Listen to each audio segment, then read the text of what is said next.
ကန်ထက်တုံးညံထက်တုံးကန်ရီမခမ်းမချောက်ခင်ကလေးမှာ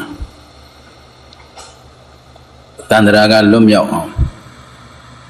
ကြိုးစားကြပါလို့လေးစားစွာနဲ့တိုက်တွန်းပါတယ်နော်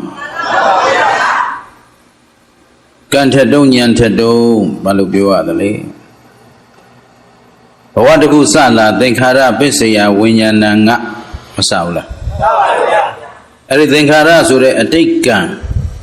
အတိတ်ကပြုထားခဲ့တဲ့ကံတွေကုသိုလ်ကံတွေအကုသိုလ်ကံတွေအဲ့ဒီကံတွေအများကြီးတဲ့ကမှဒီဘဝအတွက်ဒီတခဏအတွက်တဘဝစာကံကလေးကိုစီစဉ်ပြီးတော့တတ်မှတ်ပြီးတော့ကံဇတ်ဆရာကပြစ်ချတယ်ဒီချနားလည်အောင်လုပ်နော်မှန်ပါဗျာဦးဇင်းတို့တော်တို့သံဃာတခွင်မှာပြုတ်ခဲ့တဲ့ကံတွေအကျိုးမပေးရသေးတဲ့ကံတွေကျုံနဲ့ဒီအများကြီးကြံနေတယ်မှန်ပါဗျာဘဝတစ်ခုတစ်ခုမှာလှုပ်ထားခဲ့တဲ့ကံတွေဟာနောက်ဘဝတစ်ခုမှာအကျိုးပေးလို့မကုန်မှန်ပါဗျာဒီတော့ဘဝများစွာတန်တရားမှာထက်ခါစုဆောင်းထားတဲ့ကံတွေ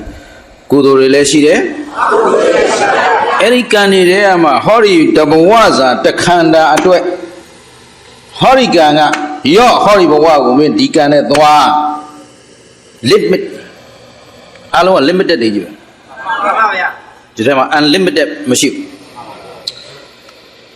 limited ဆိုတာတတ်မှတ်ချက်နဲ့လာကြတာ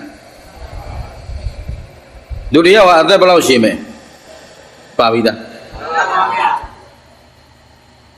ဒီတော့ဆိုကြပါစို့အသက်80အထိနေရမယ်လူတယောက်သည်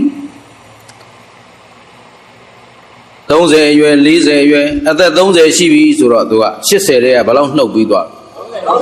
80ရောက်ရင်သူသေးကိုသေးမှာဒါဓမ္မရာရသေးတာနော်ဓမ္မရာမဟုတ်ဘဲနဲ့ဥ